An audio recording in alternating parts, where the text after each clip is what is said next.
এ ডুলান্ডাম, তুমি কিছু বলো না কেন? আমার দেশের মানুষ ঈদের নামাজ পড়া ধরছে, ওই সময়ও ইরান 2টা মিসাইল মারছে। হ, কথা তুমি সত্য বলছো।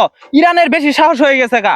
মুসলিম হয়ে মুসলিমেরা ঈদের নামাজ পড়তে বসে ওই সময় মিসাইল মারে। মারবো না কি করবো? সবার আগে তো সৌদি তো মুসলিমের বিরুদ্ধে নামছে। আমাদের দেশের সর্বোচ্চ নেতা আয়াতুল্লাহ খামিকে মেরে ফেলছে, আমার জ্বালা আছে। এই সৈদি, তুমি বই পায় না, তোমার বাসায় ডোনাল্ড ট্রাম্প আছে।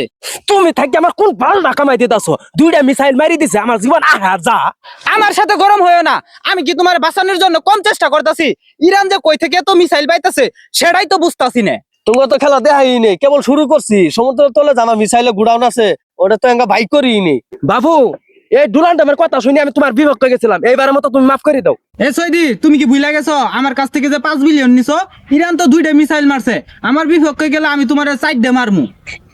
হাই রে, আমি তো এখন ফাড়া বাসে সিবেত পড়লাম, আমি আর কার পক্ষে যাম? জানো না, অতি লোভে তাঁতি নষ্ট। লোক কচবাদি তো তুমি ফাইসা গেছো।